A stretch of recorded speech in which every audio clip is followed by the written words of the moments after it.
అందరికీ నమస్కారం. ఈ వీడియోలో తిరుప్పావై పాశురాల్లో 10వ పాశురం చెప్పుకుందాం. మొదటి పాశురంలో శ్రీ గోదాదేవి తన చెలికత్తెలను ఆహ్వానిస్తుంది. 2వ పాశురంలో వ్రత నియమాలేంటో తెలుసుకున్నాము. 3వ పాశురంలో వామనావతారం గురించి వివరిస్తుంది ఆండాళమ్మవారు. 4వ పాశురంలో శ్రీకృష్ణ పరమాత్మ గురించి తెలుసుకున్నాము.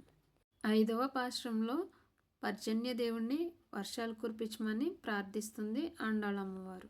6వ పాశురంలో గోపికలందరూ లేచిన ఇంకా ఒక గోపిక మాత్రం నిద్రిస్తూ ఉండడం గమనించి ఆ గోపికను నిద్ర మేలుగొలుపుతూ ఉంటారు.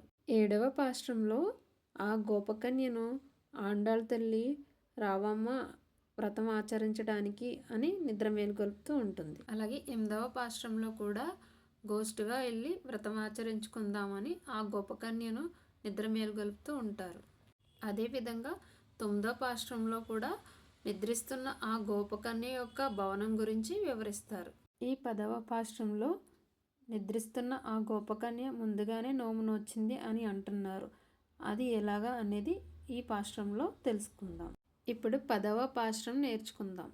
நோத்துசு வர்க்கம் புகுகின்ற அம்மன்னாய் மாத்தமும் தாராரோ வாசல் திருவாதர் நாத்தத்து ஜாய்முடி நாராயணன் நம்மால் போத்த பறை தரும் புண்ணிய நாள் பண்டொரு நாள் கூத்தத்தின் வாய் வீண்ட கும்பக்கரணனும் தோத்தும் உனக்கே பெரும் துயில் தான் தந்தானோ ஆத்த ஆனந்தல் உடையாய் అరుంగళమే తేత్తమాయ్ వందు తెర ఏలోరెంపావాయ్. ఈ పాశురానికి ఇప్పుడు భావం చెప్పుకుందాం.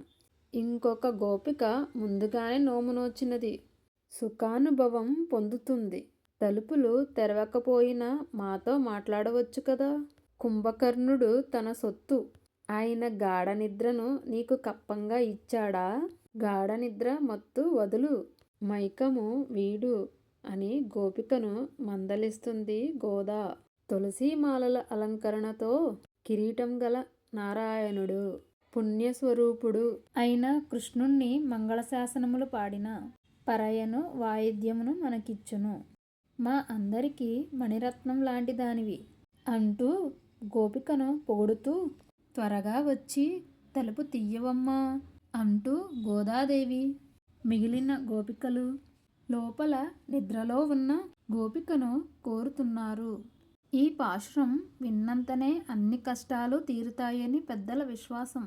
అంటే మనకి అర్థమయ్యే విధంగా లోపల కృష్ణ పరమాత్మ ఉన్నాడని, కృష్ణానుభవం చేస్తుందని, అందుకే ఉలక్కుండా పలక్కుండా ఉందని గోపబాలికను వారు వచ్చి భావన చేస్తున్నారు.